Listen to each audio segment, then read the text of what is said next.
More on this, we want to bring in Congressman Scot Taylor of Virginia, who is also a retired Navy SEAL. Great to have you on, Congressman, and a perfect morning to get your perspective. Just initially, your reaction to the airstrikes last night and the tone the president had last night of balancing, talking directly to Bashar al-Assad, but also to its allies, Russia and Iran. Was it the right tone?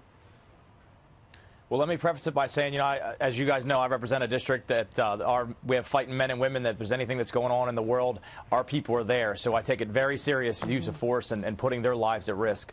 But I do think, and just like the president, I'm torn too, but I think that he was, and I think that he was measured, calculated. I think he listened to his advisors, and I do think that he had the right balance.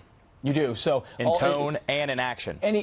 You saw Russia. You probably heard what Vladimir Putin said in response, that that we're to blame and they did nothing wrong, and ultimately it's self-defense. Was it enough to deter Putin's support for the murderous Assad regime? Does it change the calculation on the ground at all, or are we trying to avoid that? Do we not want to change that calculation and just say you can't use chemical weapons?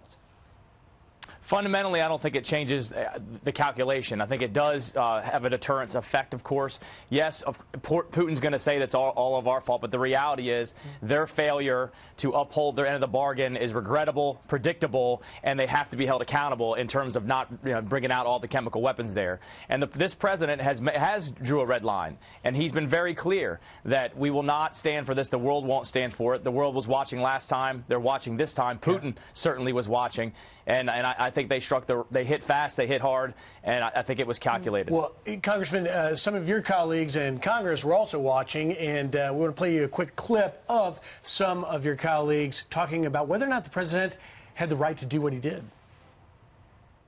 Striking Syria at this point would be illegal without congressional authorization. In no way should he conduct this, because this certainly would be an illegal strike, and it would be very dangerous and tragic if this happens. We must do all we can to prevent Syria from using chemical weapons and prevent an unhinged president or a hinged president from taking us to war in the Middle East without a plan. Congressman Taylor, your reaction? Well, obviously there's a lot of political rhetoric there. I think that they were very clear with what the plan was. I am someone who has been very vocal about the AUMF, that this is the third president using a 17-year-old AUMF authorization of use of military force that absolutely should be updated. The president spoke about a sustained effort there.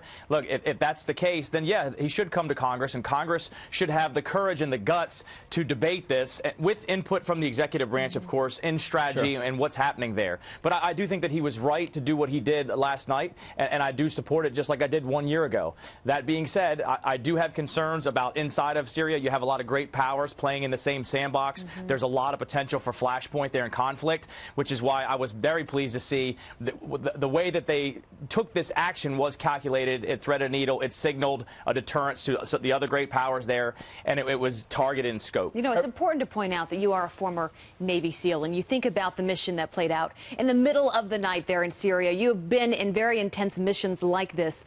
What is your message to the men and women that served last night, but just to our military in general with all of the conflicts that we face today? Well, as I said, my people are there, so, my heart goes out to them, and Godspeed to them and their families.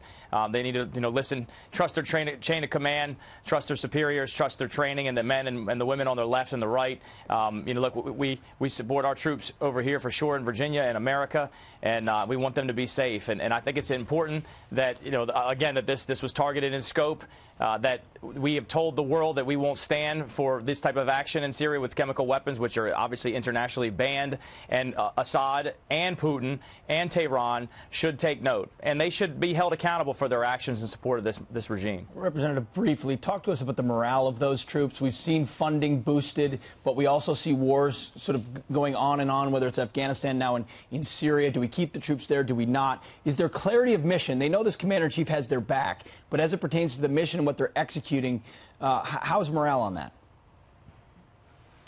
Well, morale's better now, but morale was low with sequestration, and part of that is our fault in Congress, right? You have congressmen and women who are like, rah, rah, we support the troops, but yet Congress, with the sequestration and continued resolutions, has really hurt the warfighter, and we've really hurt their training and readiness and maintenance, and deployment schedules have been extended, which hurts our families. But look, our troops and their families, they willingly take a huge sacrifice and have shouldered this burden of these wars over the past 17 years. I'm confident that they will continue to do their job, but it's important that our leaders show that we are with them 100% of the time and reduce the political rhetoric that is just basically worthless windbags. Right. It's such an important message. Great to have you on, Congressman. God bless them. Thank you, Congressman. Thank you for your service as well.